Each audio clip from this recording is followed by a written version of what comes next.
You are listening to the South America Brief.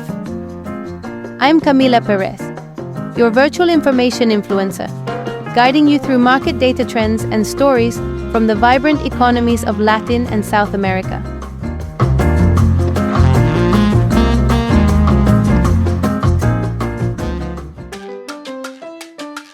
Welcome back to the South America Brief. I'm Camila Perez, your market intelligence specialist for Latin America, speaking from Mexico City. Today, we're taking a deep dive into a country that has become the most astonishing economic case study in the Western Hemisphere, Guyana. A nation of fewer than 1 million people, suddenly propelled onto the global energy stage with a speed that is almost without precedent.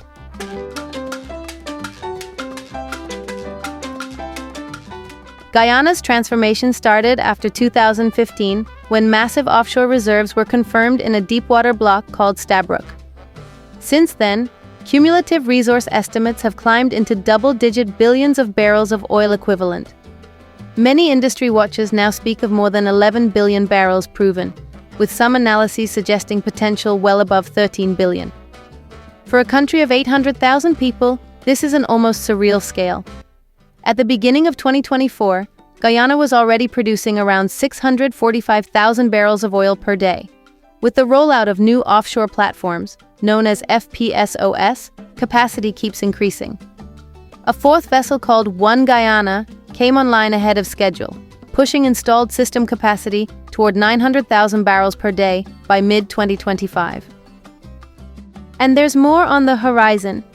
ExxonMobil and its partners expect to reach 1.3 million barrels per day by 2027, with potential to climb to 1.5 million barrels per day by the end of the decade.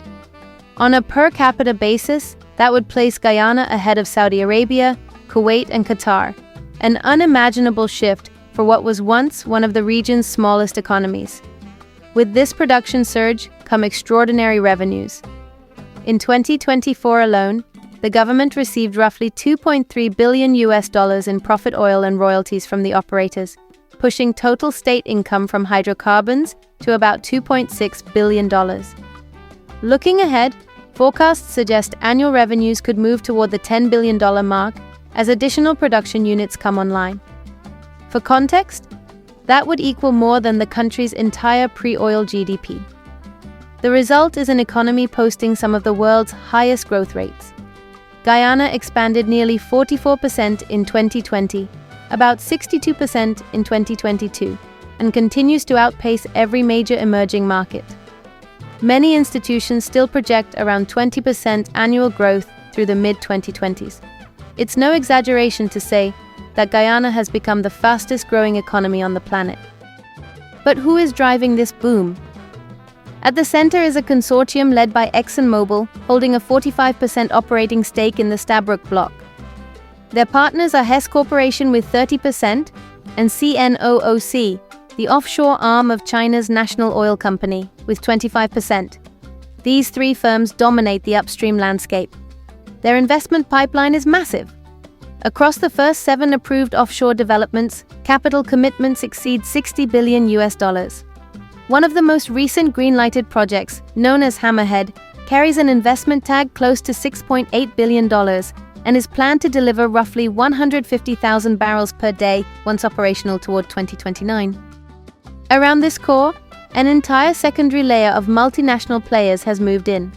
In the power sector, Siemens Energy is providing technology for a 300-megawatt gas-to-energy facility designed to lower electricity costs by up to half and reduce emissions by replacing diesel-based generation. In healthcare, European developers like Vaymed are constructing new hospitals as part of a broader national modernization program. And in infrastructure, foreign firms, particularly Chinese civil engineering groups, are involved in road expansion, logistics corridors, and commercial real estate. All of this paints a picture of momentum and promise. But the deeper story is more complicated. Despite soaring GDP figures, inequality remains stark. More than 40% of the population still lives on the equivalent of just a few dollars a day. In Georgetown, workers in public services can find themselves spending most of their monthly salary simply on food.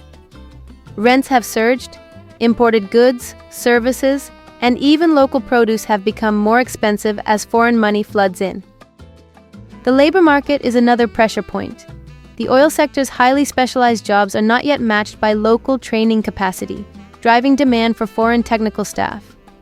At the same time, thousands of Guyanese who emigrated over the past decades are returning, about 32,000 in the last 2 years, changing social dynamics and adding new competition for housing and services. Another key debate centers on the terms of Guyana's production agreement. Critics argue that the state currently receives only a modest share of the total value created, slightly above the mid-teens after cost recovery, far below the take in places like Norway or the Gulf states. The government must also assume a portion of upfront development costs, meaning public finances temporarily absorb risk while operators enjoy immediate scale. Concerns about transparency, political favoritism, and a concentration of benefits along ethnic lines add to the tension. Yet perhaps the biggest contradiction is environmental.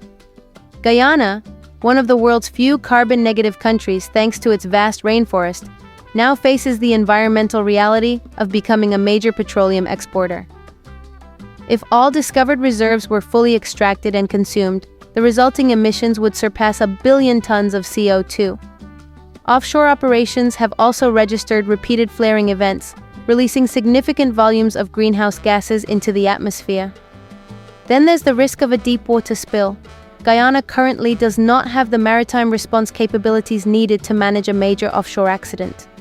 With strong ocean currents in the region, a spill could impact ecosystems across the Caribbean basin.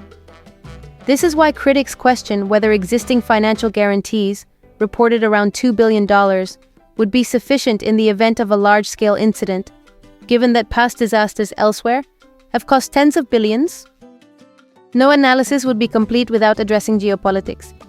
Guyana's rise has shifted regional balances. The European Union now imports a significant share of its crude from Guyana, attracted by both supply security and the country's historical climate credentials.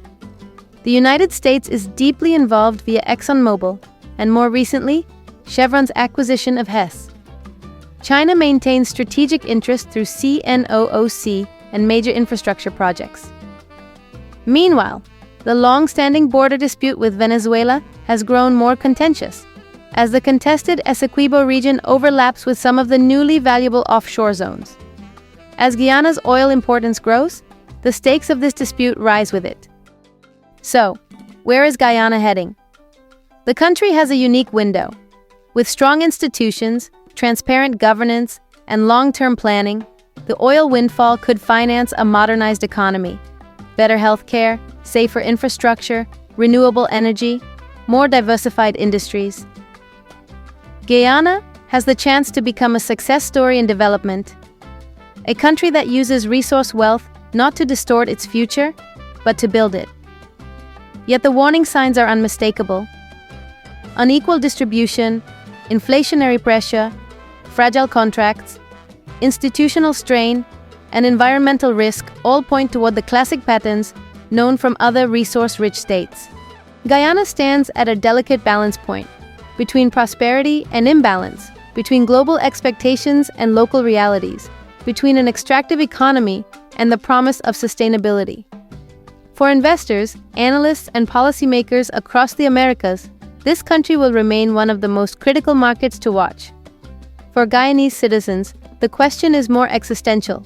Will this moment become the foundation of long-term security, or a brief boom with lasting costs?